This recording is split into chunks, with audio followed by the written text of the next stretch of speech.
Welcome everyone to Chats at OM Insure. This is our interactive social media platform where we will be tackling some really interesting conversations, thought-provoking topics, and we're going to do this by inviting expert guests onto the show. Today is our first official launch of the show, and we're really excited to be here.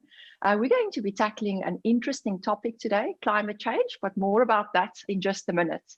We're going to be having these discussions with experts from within our organization, and maybe we'll be lucky enough to invite one or two experts from the outside as well.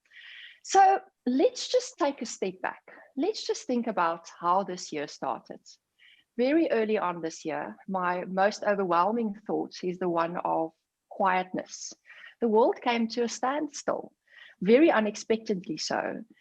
And we saw the skies become quiet, no aeroplanes. We saw the roads become quiet. Our accident rate dropped dramatically as insurers. We saw the effect of the lockdown. And we saw the impact of the lockdowns from around the world on our climate.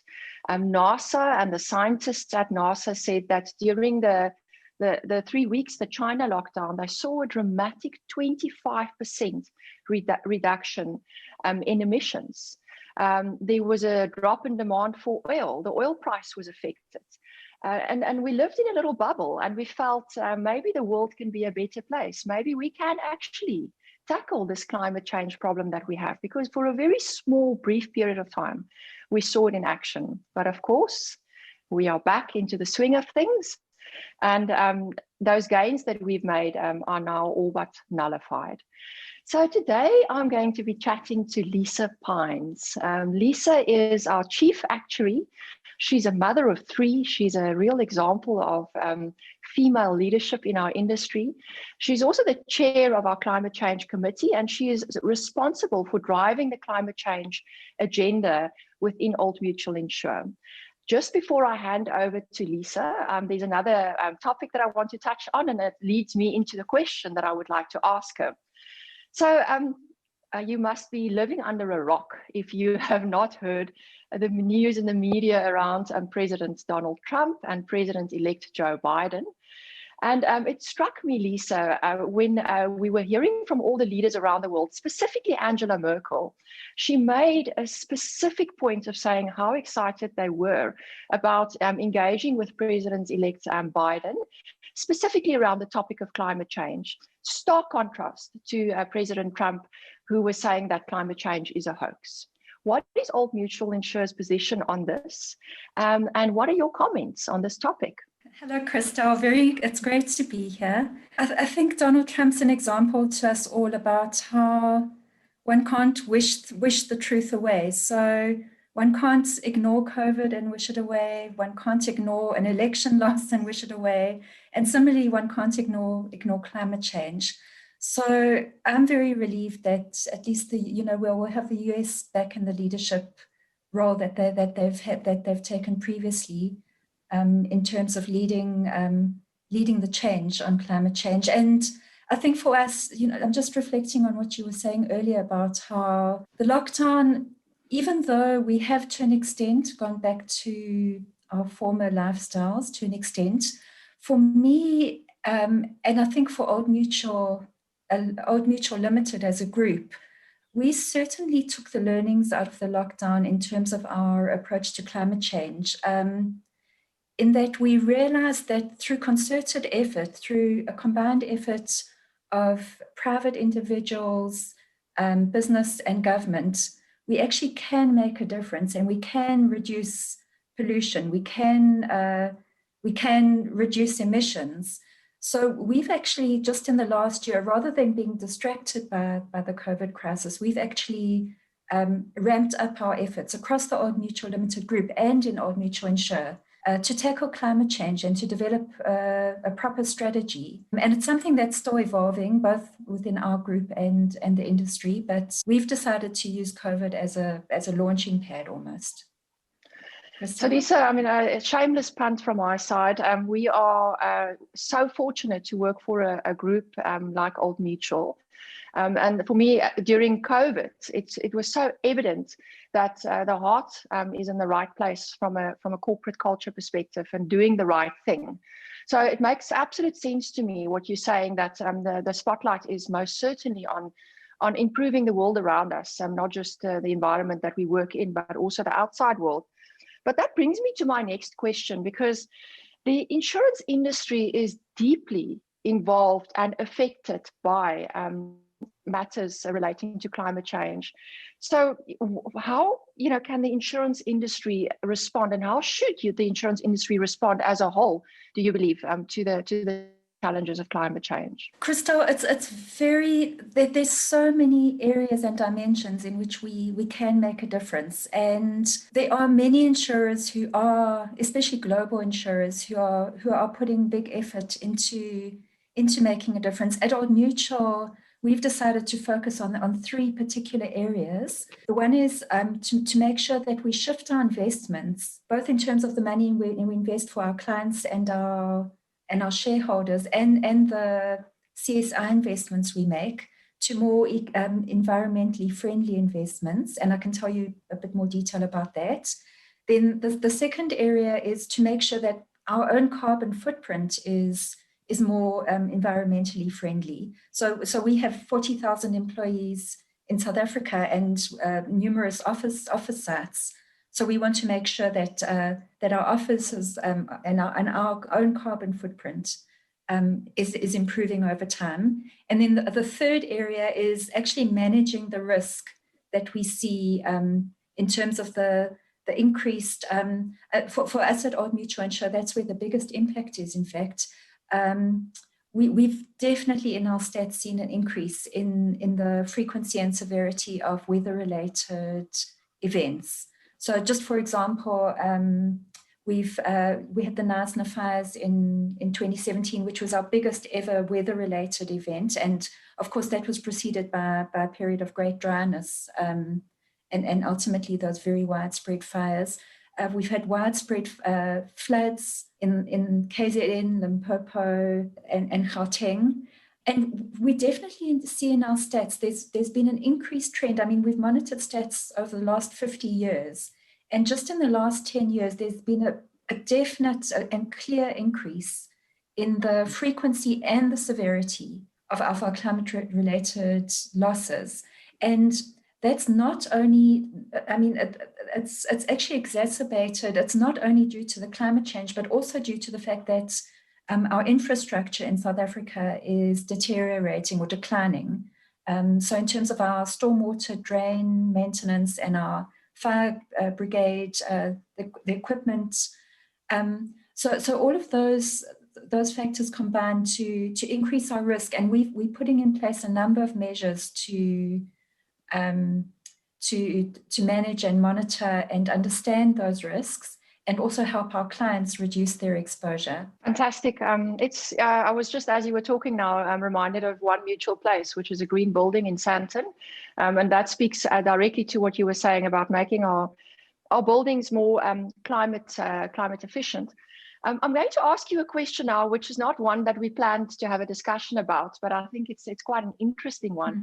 If you live in Cape Town, you would have nearly fallen out of your bed the night before last, because we had our third earth tremor in recent months. Now I know earthquakes have been around as long as the planet exists. It's not specifically as a result of climate change, but there certainly is a connection to climate change. And I wanted to ask you on your opinion on as an actuary. And the predictability around the earthquake risk in the Western Cape. Your thoughts on that, Lisa? So, Christelle, we actually have very detailed models on all kinds of what we call catastrophes that we're exposed to. So that would include earthquakes, it includes floods, storm, hail, fire, tornadoes, and what we do is we actually we use expert geographic and catastrophe services in order to actually look at each different geographic zone within South Africa. So that would include Western Cape and Sandton, which also has a high earthquake risk due to the instability of the ground from past mining. And we actually look at our exposure, our insurance exposure in those particular areas, and then the actual probabilities and severities of potential catastrophes. And using that information, we try to understand how to actually reduce risk for our clients and for us as a company, as in an industry. And in fact, the South African Reserve Banks just started an initiative where they've identified what they call SIFIs, significant, systematically important financial institutions.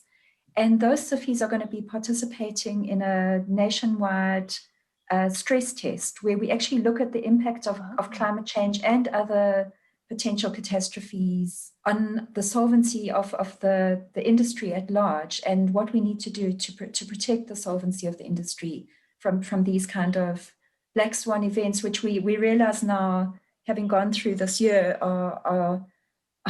are not as unlikely as we thought they may be. Black swan events. And I am so pleased that you bring up that expression, because if we ever needed an example for anyone who's studying at the moment, COVID-19 most certainly is one of the best examples ever of a black swan event that affected every aspect of life and business on this planet. Lisa, as we draw to the end of our chat this morning, I wanted to ask you, I am obviously aware of the fact that Old Mutual Insurers are busy with a number of amazing initiatives to further our a contribution to improving the effect of climate change on our daily lives. Just tell us a little bit more about what we are busy with. Christelle, we've actually, we've recently put together our climate change committee, and we actually do have a number of initiatives we've been working on for a number of years which feed into that committee, but I think the committee has given us a renewed focus. So the kinds of things we're doing, one thing that I'm actually really excited about, because I'm participating in the pilot, and you also are very involved, Christelle, is we actually we're working on a pilot for a green geyser project where we're actually installing geysers with time switches into people's homes, and those time switches allow for electricity to the geyser to be switched on and off automatically during the day when electricity isn't needed, and to save a lot of electricity and therefore help with carbon emissions. And then also those geysers leaks will be detected very, very quickly, and plumbers will be sent out to fix the leaks very, very quickly, and hence prevent a lot of ceiling damage and home damage that we've been experiencing up to now. So I'm very excited about that project. We're doing a lot of communication with our clients on social media and other platforms about how they can prepare their homes and their businesses and manage their risks in order to reduce the impact of weather-related change. We are working very hard to improve our data so that we understand exactly where our risks are located and match that against climate exposure data. So when we understand the combination of where our risks are located and which of those areas are at highest risk of, for example, coastal flooding, hail exposure, stormwater exposure, fire risk, then we're in a better position to advise our clients and also to possibly reduce our risks where necessary, and also to quantify and understand our risks and ensure that we appropriately spread and reinsure our risk. Other areas, we're working with municipalities. We're developing projects where we actually work directly with municipalities to help prevent their response to climate change, so climate change prevention. So looking at sort of river flow systems and how we can ensure that stormwater drainage and river flows are set up in a way that minimizes the impact of flood damage, for example. Equipping fire stations, Just recently, we had the fires in the Free State, and we've actually decided to, we had a whole convoy of Old Mutual Insure managers and Exco drive down to the Free State, I think the weekend before last, with a number of diesel trucks, which we donated to Free State Agriculture, so that those diesel trucks can help the fire trucks to refuel more quickly and then more efficiently put out fires when they occur. So we've identified a number of, I haven't even mentioned all of them, but there's a number of initiatives where we really trying to use our position to make a difference. And another one which I'm very excited about is we're actually developing, as Old Mutual, we're big institutional investors of clients and shareholder funds. And some of those funds currently are invested in fossil fuels, coal, oil, gas. And we realize that those investments do support our economy. We have many people who work in mining and in energy. But we do also want to find a careful and thoughtful way to gradually exit from those investments, or at least influence the companies that work in those sectors to manage their carbon footprint much better than they are doing. So we're going to be putting out our first public coal position paper this year, and then that will be followed by other fossil fuel positions. Wow, Lisa, I think you have just demonstrated in a very eloquent manner how our group is involved in fighting climate change on every front, from the most practical interventions like a geyser to more sophisticated investment strategies. So I am very grateful for you being on the show, our first show. And I think for me, I've got a sense of calmness around the many very different actions that are underway. Like you, I'm a mother. And the future of this planet and the health of this planet for our children and future generations should really be the biggest war we fight at every single moment. So it's really good to know that things are moving in the right direction. So thank you for your time, and to our listeners watching the show today, we really appreciate the fact that you're tuning in. Please comment on our socials, join the conversation. And I know that I speak on behalf of Old Mutual Insure and the Climate Change Committee as well. Give us your feedback. Tell us what you think. Tell us how you think we can improve what we do, where we go wrong, where we go right, what should we do less of, what should we do more of. And let's pull together as an industry and further drive the positive agenda of climate change. Thank you very much.